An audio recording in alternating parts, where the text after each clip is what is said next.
Hey ACA, Executive Vice President Cody Burkham here with you for your fourth legislative update.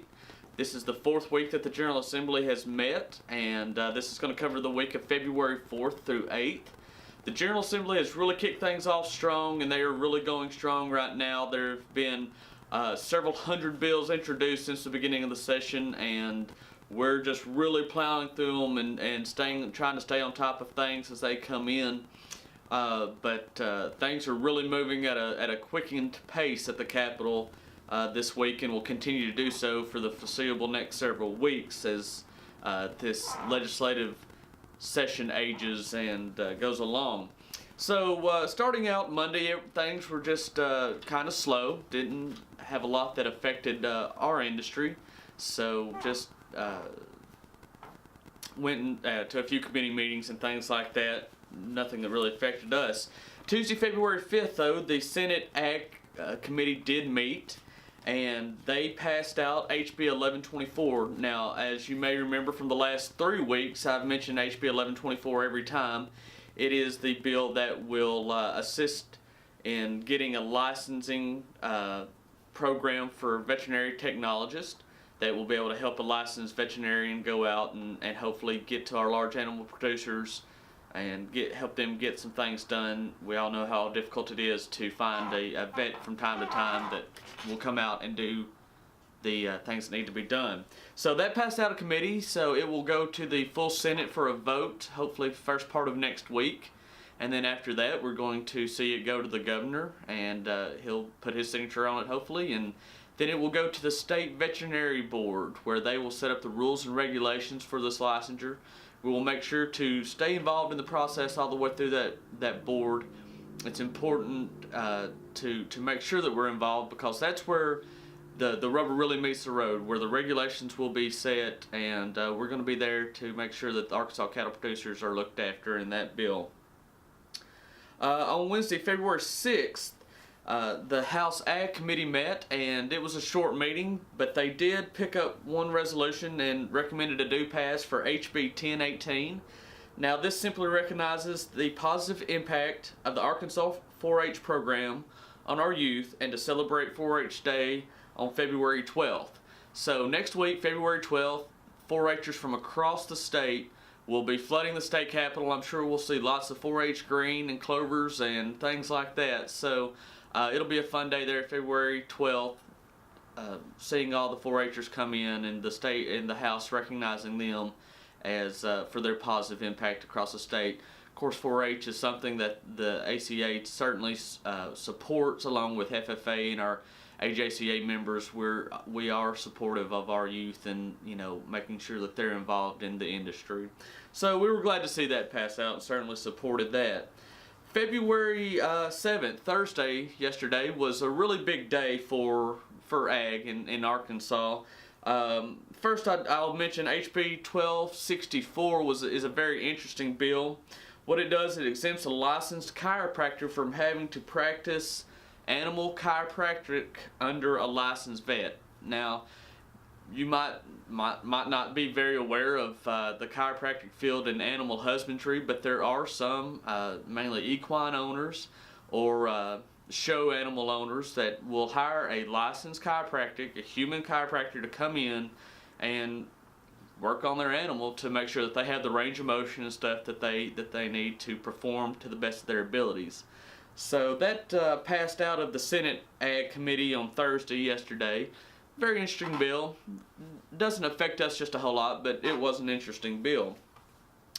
But the big story of yesterday, one that the ACA has been working on and has been monitoring very, very closely, and I haven't said much about it simply to make sure that there was a bill there that we could support, but one that has came out that we're very supportive of is HB 1407 by Representative David Hillman. And the title of this bill is the Truth in Labeling of Agriculture Products That Are Edible by Humans. And you may have noticed in the news as of the last several months the outcome of fake meat and labeling and lab-grown meats and how they're labeled in the grocery stores and stuff like that There's been kind of an argument between FDA and USDA, who's going to monitor this, who's going to label it, who's going to approve all the labeling and things like that. That's being worked out on the federal level.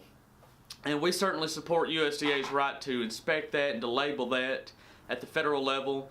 But we do want to see some regulations on labeling here in the state of Arkansas. And that is exactly what Representative Hillman has done with HB 1407.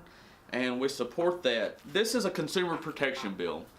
You know, from an industry perspective, if there's going to be products out there that are not true meat, the way that this bill defines true meat, and this bill does define defines meat, defines beef products.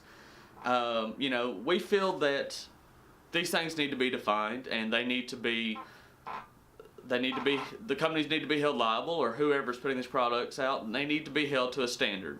Our products are held to a high standard every day. We're proud of the products that we put out to the American consumer, the Arkansas consumer, and we're very supportive of this bill and what it does. This is, like I said, simply a consumer protection bill and making sure that things are labeled right and correctly in the way they should be.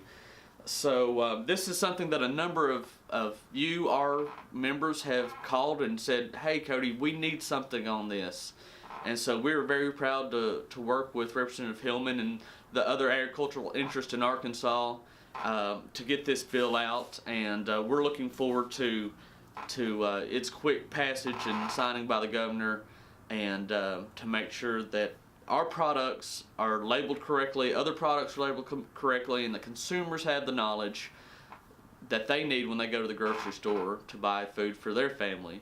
We know that our product, the true beef product, can compete with any product out there. We raise it in a sustainable way. We do a good job of telling our story and making sure that people know the product we put out there is safe, it's healthy, and it's delicious. So this bill will really make sure that the playing field is level for all products, and there's no intentional mislabeling or mischaracterization of products that might not be true beef or meat or grain products. So certainly support that piece of legislation from Representative Hillman, and we appreciate his hard work, and we look forward to working with him forward on this in the coming days and weeks. So that's kind of our big focus right now. Other things have gone through that we've supported and we'll continue to go through, but we're really going to be focusing on HB 1407 for the next several weeks. I will mention that the Governor's Transformation Plan that I've mentioned the last couple weeks is moving forward in pieces. There's been some discussions on several pieces of the bill, HB 1117, that will move the Ag Department, reorganize the Agriculture Department here in Arkansas. So that's being all worked out. There's been discussions, and we're certainly engaged on that, supportive of HB 1117, and for streamlining that agency and things like that. So anyway, a really big week, really busy week here in the fourth week of the session, but we're doing a good job staying on top of everything and making sure that your interests are protected as a beef producer, as a cattle producer, but also as a consumer as well. We want to make sure that your interests are protected there as well. So with that, I think we'll wrap it up, and we appreciate you sharing this video, watching this video, helping us get the story out there of what we're doing at the state legislature for the beef industry in Arkansas. Hope you have a good weekend, and we'll see you next week for week number 5. Take care.